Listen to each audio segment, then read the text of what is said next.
النهاردة جايين نتكلم عن كلمة فاير فور، مش فاير اللي معناها حريقة، لأ فاير اللي معناها يفصل عن العمل. وجايين نتكلم عن كلمة بايس فور، بايس فور بمعنى موهبة فطرية. وجايين نتكلم عن ايشو بمعنى إصدار أو مجلة. وجايين نتكلم عن overlook بمعنى يتغاضى عن. وجايين نتكلم عن take after بمعنى يشبه اللي جت في الامتحان التجريبي. حاجات مفيدة جدا هتعرفها بعد ما تصلي على النبي وتشترك في القناة. أيوة، لو اشتركت في القناة مش هتخسر أي حاجة. عندنا بنقول النهاردة خلي بالك كويس جدا إن كلمة فاير بتيجي مع فور بمعنى يفصل عن. الحاجات دي جت قبل كده في الامتحان ولازم تخلي بالك منها. he was fired for being late. هو فصل لكونه متأخرا. كلمة take after اللي جت في الامتحان التجريبي she takes after her mother. take after يعني ايه؟ يعني يشبه، بتساوي كلمة resemble. كلمة issue اللي جت قبل كده في امتحان الأزهر بمعنى إصدار أو طبعة من مجلة. I read the latest issue of the magazine. أنا قريت أحدث طبعة من المجلة، وهي هنا بتساوي كلمة edition.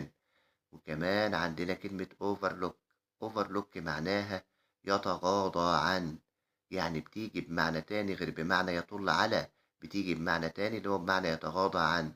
he overlooked my mistake. هو تغاضى عن خطئي. he overlooked my mistake. هو تغاضى عن خطئي. يا شباب، بايس فور. بايس فور بتيجي بمعنى موهبة فطرية. she has a natural bias for music. She has a natural bias for music. She has a natural bias for music يعني هي عندها موهبة فطرية في الموسيقى.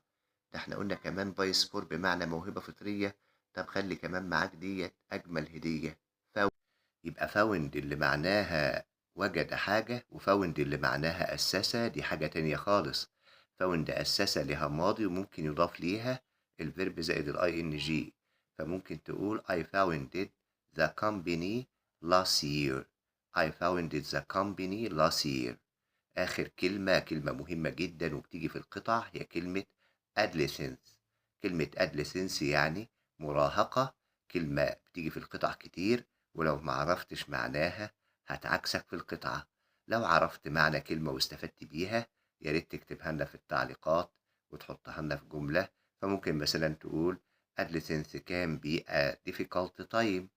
ويا ريت نشوف منكم تعليقات كتير ونذكركم بالاشتراك في القناة. السلام عليكم ورحمة الله وبركاته.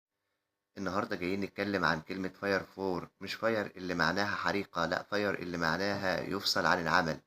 وجايين نتكلم عن كلمة بايس فور. بايس فور بمعنى موهبة